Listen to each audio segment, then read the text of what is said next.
청취자 여러분의 건강을 응원합니다. 라디오 특진 김도원입니다. 네, 하지 정맥류에 대해서 조금 이해가 되셨을까요? 오늘은 제대로 마무리를 해보겠습니다. 그럼 지금 바로 시작할게요. 네, 라디오 특진 오늘은 흉부외과 전문의 정윤상 과장님과 함께하도록 하겠습니다. 과장님 안녕하세요. 네, 안녕하세요. 네, 라디오 특진 특집 3부작 하지 정맥류에 대해서 알아보고 있습니다. 오늘 마무리를 해볼까요? 네네.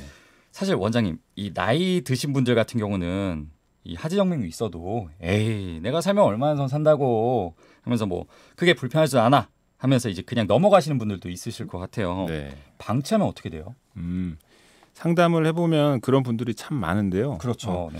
일단 나이 드신 분들도 쉽게 치료를 할 수가 있습니다. 그렇기 때문에 그냥 방치할 경우에는 정맥류는 통증도 유발되고 진행이 될 경우에는 만성 정맥 부전도 있기 때문에 더 심한 형태의 질환과 관련돼 있고 출혈이라든지 혈전, 감염 등을 유발할 수가 있어서 근본적인 치료가 신속히 필요하게 됩니다.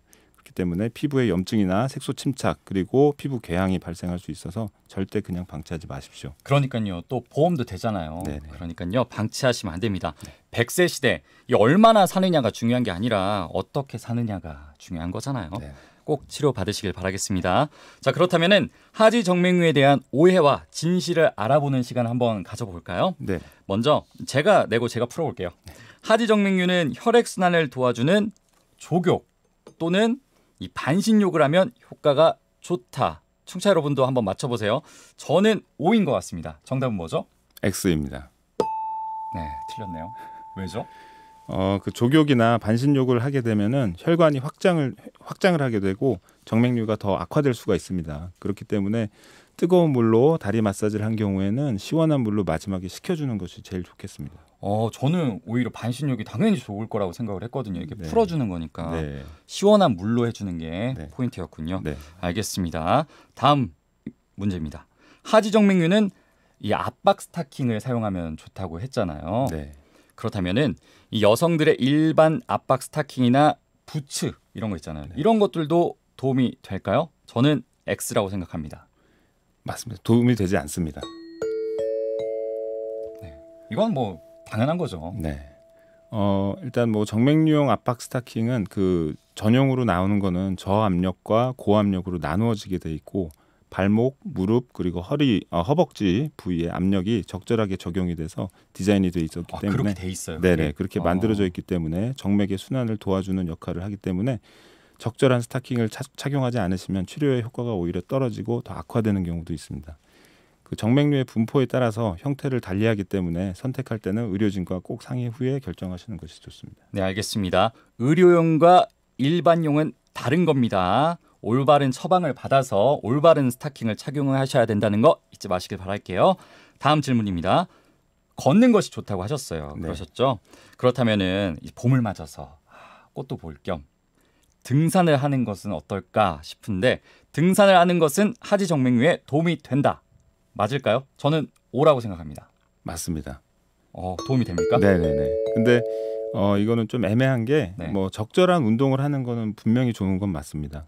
걷기나 달리기, 수영, 요가 그리고 뭐 등산도 가볍게 하는 거는 충분히 도움이 될 수 있는데 너무 장시간 달리거나 심한 등산 뭐 아니면 뭐 무거운 역기를 드는 이런 근력 운동은 복압을 상승시키기 때문에 오히려 정맥류를 유발하거나 악화시킬 수 있습니다. 심한 등산은 어떤 걸 말하는 거예요?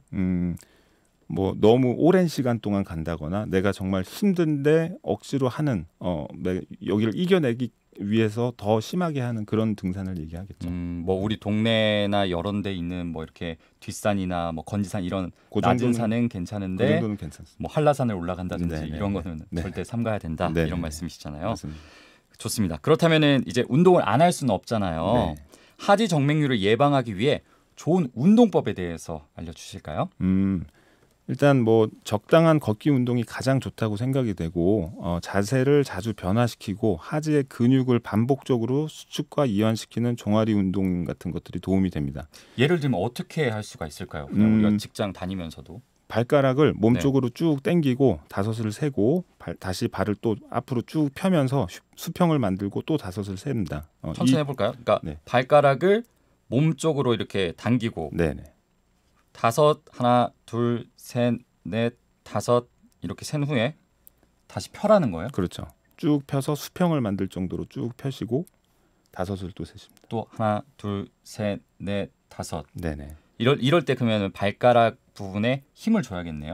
그렇죠. 수평이 되려면. 약간의 힘은 들어가고 그럼으로써 그 종아리의 근육이 딱 수축을 하고 이완하면서 거기에 있는 혈액들이 쭉쭉 펌핑해서 위로 올라오게 되기 때문에 굉장히 좋은 방법. 지금 듣고 계신 청취자 여러분들도 한번 해보시길 바라겠습니다. 근데 이건 좀 신기하네요. 발가락에 힘을 줘야 된다는 건 좀 처음 알았습니다. 뭐 일단 최대한 그 근육의 어떤 수축과 이완이 잘 돼야 되기 때문에 그 2가지 정도 방법을 10번 정도 반복하시고 하루에 두세 세트 정도 해주시면 굉장히 좋습니다.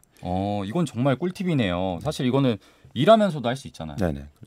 좋습니다. 또 어떤 것들이 있을까요? 뭐 그 외에도 저녁에 쉬는 시간에는 다리를 좀 높이 올려놔 주시고 잘 때도 베개를 사용해서 다리를 올리고 주무시는 거는 도움이 됩니다. 저는 이거 뭐 영화에서도 보고 많이 본 것 같아요. 여성분들 같은 경우는 하이힐 많이 신잖아요. 네네. 그래서 뭐 이제 본인들끼리 뭐 친구들끼리 대화하거나 이럴 때 다리를 이제 벽에다가 이렇게 대고 네, 맞습니다. 이야기를 하던데 네. 그게 이런 거 예방하는 것도 되는 거네요. 네네. 이제 알았습니다. 네. 마지막으로 일상생활에서 하지 정맥류로 고생하고 있으신 분들에게 한 말씀 해주시죠. 네. 그 하지 정맥류는 일반인들에게 보통 중한 병이 아니라고 생각이 되기 때문에 약간의 증상이 있어도 심각히 생각하지 않는 경우가 많습니다. 의료진이랑 상담 후에 간단하게 한 5분에서 10분 정도의 초음파 검사로 진단을 할 수가 있기 때문에 큰 어려움 없이 치료가 이루어질 수 있습니다. 그래서 꼭 상담 받아보시기를 권유해드리고 싶고요. 본인의 상황에 맞는 치료 옵션도 여러 가지가 있기 때문에 적절한 치료를 받으시고 편안하고 건강한 다리를 유지하시기 바랍니다. 네, 오늘은 하지 정맥류의 오해와 진실 그리고 운동법에 대해서 알아봤습니다. 하지 정맥류에 대해서 더 알고 싶었거나 혹시 못 들으셨던 분은 보이는 라디오로도 함께할 수가 있습니다. 검색창에 라디오 특진 또는 정윤상 과장님을 검색해 주시면 언제든지 도민들의 걱정거리 하지 정맥류에 대해서 알아볼 수가 있습니다. 네, 지금까지 대자연병원 흉부외과 정윤상 과장님과 함께했습니다. 오늘 말씀 고맙습니다. 네, 감사합니다.